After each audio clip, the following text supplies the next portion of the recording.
Depois da queda do reservatório de água em Senador Canedo, como é que ficou a situação das famílias atingidas, que tiveram as casas destruídas, e aquelas também que já começam a sofrer com a falta d'água? Maicon Leão, mais uma vez ao vivo de Senador Canedo, conta tudo pra gente, abrindo a edição de hoje. Bom dia para você, Maicon. Oi, Luciana, bom dia para você, para todo mundo ligado no Jornal do Meio-Dia. Todas essas informações a gente vai esclarecer ao longo dessa edição. Muitos bairros ficaram com esse fornecimento prejudicado, até porque esse reservatório que o Anderson Barbosa vai mostrar para a gente continua aqui. Foi necessário fazer uma manobra no sistema para garantir que os outros 20 bairros que são abastecidos justamente com essa água, que era desse reservatório, eles não ficassem sem água. Por isso foi feita uma manobra, a gente percebe ali ao fundo alguns homens da Sanesc trabalhando justamente para manter esse fornecimento. Mas agora, como é que essas famílias passaram a noite? Já que a maioria dessas casas ali, por exemplo, elas foram invadidas pela água ou até mesmo pelos destroços. A gente percebe lá a casa da dona Terezinha, que a gente mostrou ontem no Jornal do Meio-Dia e também no Jornal Serra Dourada. Parte dos móveis e do entulho também foi parar dentro da casa dela. Então foi necessário que essas pessoas que moram aqui na região procurassem outros lugares. Segundo a Prefeitura de Senador Canedo, foi oferecido o aluguel social e outras opções, mas a maioria dessas pessoas preferiram dormir na casa de parentes ou se alocar na casa de vizinhos aqui. A gente viu ontem toda essa região aqui, até aquela casa a gente mostrou ao vivo, que o portão foi levado por conta da água, mas hoje eu queria mostrar para vocês a casa da dona Maria. Vou até pedir para o Barbosa vir com a gente ali no fundo. Praticamente todo o entulho da casa da família do Yuri veio parar aqui dentro do quintal. A gente vai passar por aqui, que fica bem no fundo, Lucília e Luciana. A imagem lá é impressionante. Inclusive, hoje pela manhã, a mãe do Yuri, ela esteve aqui. A gente vai atravessando aqui. Essa casa, ela foi por pouco, Lucília e Luciana, ela não foi destruída também justamente por conta dessa água. Vocês vão entender o que eu estou explicando quando a gente chegar lá agora. No meio do caminho tem uma árvore que foi justamente a árvore que veio acabando segurando os pedaços de madeira, de tijolo, e é justamente nesse ponto aqui, ó. No meio do quintal, a gente já encontra, por exemplo, olha aqui, ó. Isso aqui é a tampa de um dos freezers. A gente está do lado da casa do Yuri, que era justamente essa daqui. Olha como que tudo ficou. Esse aqui é o quintal. Olha a situação, a imagem ela impressiona a gente. Tudo que estava lá do lado foi arrastado para cá e justamente a casa ficou intacta. A gente percebe assim, é impressionante a imagem, tudo chegou aqui perto do muro. O senhor que mora aqui, me conta uma coisa, como é que é olhar para a casa do senhor e ver que ela ficou intacta, assim, ó, tudo destruído aqui do lado e a casa do senhor permaneceu em pé?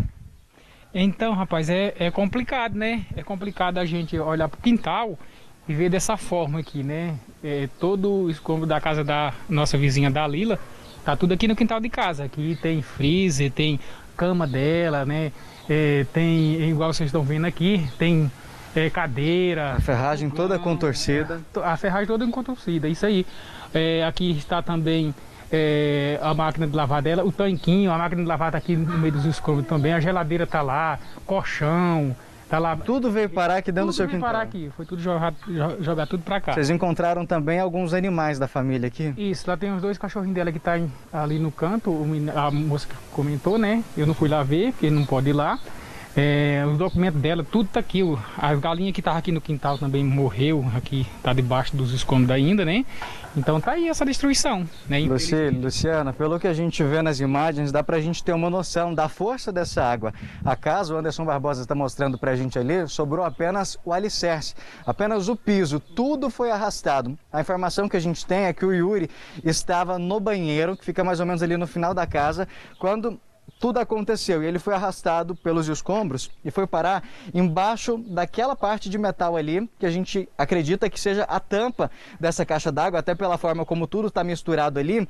E quem teve os primeiros contatos com ele foi justamente os moradores aqui da região. E a gente esteve com um dos mototaxistas que trabalha num ponto bem perto daqui, e ele explica pra gente em detalhes como foi exatamente o momento em que o Yuri foi encontrado e como foi esses primeiros socorros. Vamos ver agora. Quando a gente chegou, o Yuri estava atrás daquelas ferragens, né? Bem embaixo, e em cima dele tinha pedras, muro, porque a tampa levou para cima, né? Tava sobre ele lá, muito entulho em cima dele. E a gente deu a volta por cima, começamos a retirar os entulhos e um rapazinho foi e localizou a perna dele. Quando localizou a perna dele, a gente já entrou com o processo de retirar o restante dos entulhos, foram tirando, até que nós conseguimos encontrar uma brecha e levamos ele ali para fora. Quando a gente levou ele para fora, o primeiro ato que eu tive que fazer foi fazer a massagem, né? Fazer a massagem, a gente fez a massagem, pegava nele, ele não voltava, ia massageando, até que ele deu um impulso, correu uma água aqui sobre a boca dele, aí ele deu um impulso de novo, começou a respirar, colocamos ele na maca, a maca colocou ele dentro da ambulância e o levou para o hospital. É até difícil para quem está em casa ter uma noção da grandiosidade, do impacto, da força de tudo isso. A gente olha aqui, tudo misturado, tem uma parede inteira aqui embaixo, telha. É difícil acreditar que uma pessoa conseguiu ficar aqui embaixo e sair, felizmente, sem uma fratura, sem nada. A gente percebe, olha aqui, ó, o tanquinho, o estado que ele ficou, a tampa da caixa d'água, e ali a gente percebe algumas caixas, o brinquedo do menininho de 1 ano, que há poucos minutos era para estar na casa, ele foi levado pelo irmão para o berçário. E aí o que acontece? Agora há pouco a mãe, ela esteve nesse mesmo lugar em que nós estamos aqui e observou como tudo ficou. E ela só consegue agradecer a Deus por olhar para tudo isso e saber que o filho dela, apesar de estar no hospital em estado grave, não sofreu uma fratura e está se recuperando bem. Vamos ver a reação dela e da avó no momento em que elas chegaram e olharam para tudo isso daqui. É claro que impressiona, que assusta muito, porque é uma vida, é uma casa que foi construída com muito esforço, é uma família humilde. Olhar para tudo isso, saber que tudo vai ter que ser refeito do zero, mas para elas o que mais importa é saber que o Yuri está progredindo no hospital. Vamos ver. Quando a senhora olha para casa nesse estado aqui, o que passa na cabeça da senhora? Que eu quero meu filho. Isso aqui eu construo de novo. Isso aqui para mim não é nada. Só quero meu filho comigo. Mais nada. A senhora já imaginou que isso pudesse acontecer um dia? A senhora tinha essa preocupação antes? Tinha, só que eu nunca imaginava que ela cairia para o lado de cá. A gente sempre pensava para lá devido a ser queda, né? A gente já previa que isso poderia acontecer, mas nunca para cima. Hoje, quando a senhora chegou aqui e olhou para casa, viu tudo destruído, o que passou pela cabeça da senhora? Tanta coisa, muita coisa na minha vida. De ver meu filho debaixo daqueles trem de cimento lá, foi muito doído, mas para Deus nada é impossível, ele está recuperando. Graças a Deus, é o que importa para nós, é ele. É realmente uma situação muito complicada, a gente veio tudo destruído de cá, vou até pedir para o Anderson vir comigo. Essa parte aqui é a parte da casa, como a gente disse, aqui tem uma cozinha, uma sala, uma outra residência da Dona Maria que ela estava na casa, ela tinha acabado de sair para ir do outro lado da rua, era para ela estar aqui dentro, então assim, foi um susto muito grande. O que chama a atenção é que a gente percebe ali, ó, é o brinquedo, é um carrinho, tênis, tudo que foi construído está aqui agora destruído, e a gente percebe também a força, a importância que esse pé de manga, essa mangueira teve para proteger essa casa.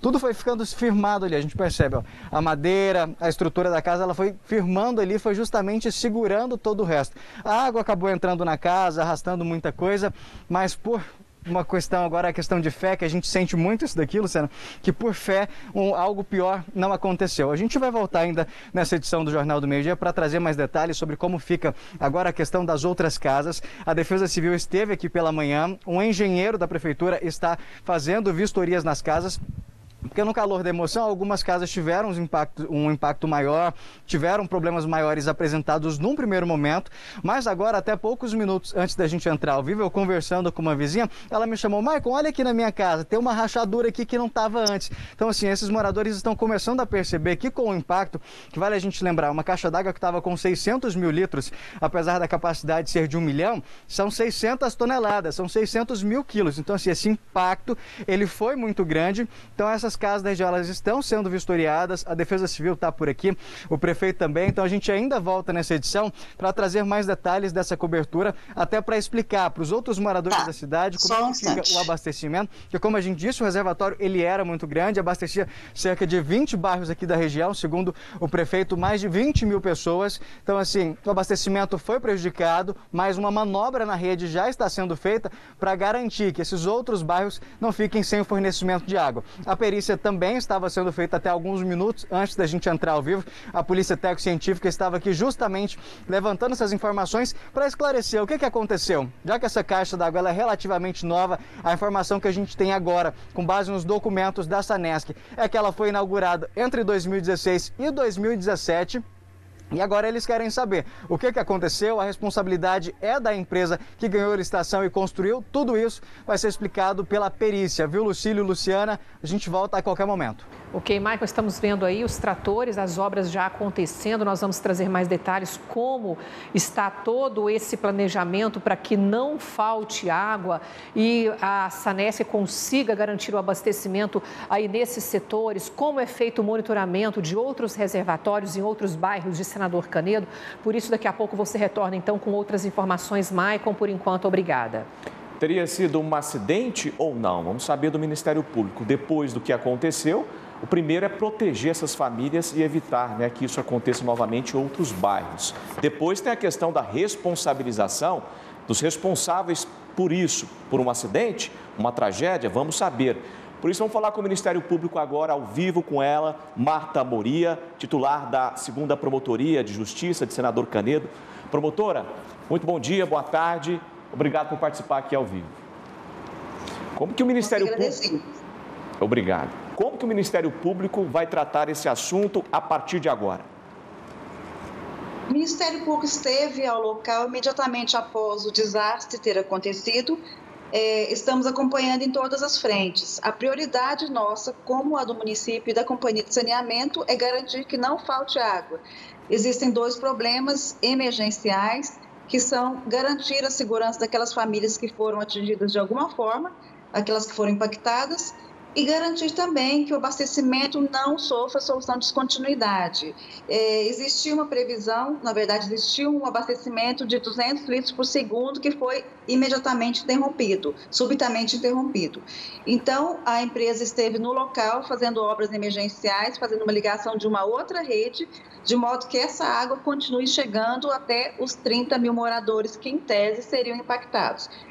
À noite, ao sair do local, as famílias já estavam, o Ministério Público verificou que as famílias já estavam recebendo novamente a água. Obviamente, o sistema não vai estar operando com perfeição, mas estamos acompanhando para que o mínimo desconforto aconteça a essas famílias que já foram impactadas de forma tão drástica. Doutora Marta, o Ministério Público já tem elementos para apontar como será a responsabilização? Ainda não. Ontem, a Polícia Técnico-Científica esteve no local fazendo um exame minucioso. A área importante foi isolada de modo que eles retornassem ao local. Existe uma empresa privada contratada pela Companhia de Saneamento para fazer também esse levantamento. É um levantamento difícil, porque a estrutura é grande, não havia indícios, não havia sinais de que estaria colapsando. É uma estrutura que é feita para não colapsar. Mas estamos aguardando as investigações e, de todo modo, o empreendedor responsável pela obra já se prontificou, independentemente da apuração de sua responsabilidade ou não, de fornecer meios para que o município garanta a construção de um novo reservatório em plano de modo bem urgente, para que o novo reservatório de 1 milhão de litros seja construído e se restabeleça a normalidade, pelo menos em relação ao sistema de abastecimento. Se houver a constatação que houve negligência na construção ou instalação desse reservatório, desta caixa d'água, a empresa responsável, os administradores da Sanesc, gestores anteriores e desta gestão, como é que fica a questão de responsabilização dessas pessoas e dessas empresas ou organismos públicos? Por isso que se trata de uma investigação complexa, mas nós daremos toda a agilidade possível. O delegado de polícia responsável esteve no local também, o Corpo de Bombeiros, a Polícia Técnico-Científica, o município por suas secretarias e pela companhia, o Ministério Público também. Então, será feita uma força-tarefa, além de garantir a segurança e a o bem-estar dos moradores impactados, nós iremos investigar. São vários pontos a serem analisados, desde a análise do projeto, o seu responsável técnico, a pertinência ou não do projeto, a pertinência ou não da execução do projeto que foi feito, se havia manutenção ou não, enfim, são diversos pontos que serão avaliados, por isso, no momento, o Ministério Público entende ser muito difícil comprovarmos a responsabilidade, seja em qual nível. Eu adianto, contudo, que saiu uma notícia de que o reservatório foi colocado em local inadequado. Essa informação, por enquanto, ela está incompleta, porque no projeto havia previsão de instalação de novos reservatórios. Então, a escolha naquele local não foi aleatória ou foi feita de forma irresponsável. Pelo menos não temos promotora, o fato desse reservatório ser muito próximo às casas e também o que dizer daquela informação de que a parte inferior desse reservatório poderia estar vazio. Esse reservatório foi projetado para trabalhar de forma independente. A parte superior abasteceria um determinado ponto da cidade, salvo engano, os pontos mais próximos, e o inferior, os demais. Mas nós não temos essa informação de que, mesmo trabalhando de forma independente, não poderia haver, né, essa discrepância entre os volumes existentes em ambas as partes.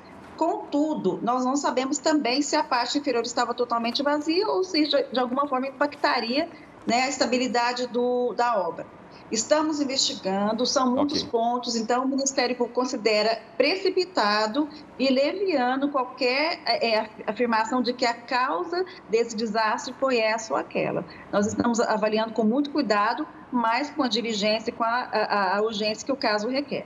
Promotora Marta Moria, ela que é atuante no Ministério Público ali em Senador Canedo. Muito obrigado pelas informações. A gente continua acompanhando junto ao Ministério Público também esse caso, promotora. Boa tarde para a senhora, obrigado. Agradecemos e estamos à disposição. Muito obrigada. Até logo, boa tarde. E nós a mesma coisa, espaço aberto mais uma vez, promotora Marta Moria, muito obrigada pela entrevista.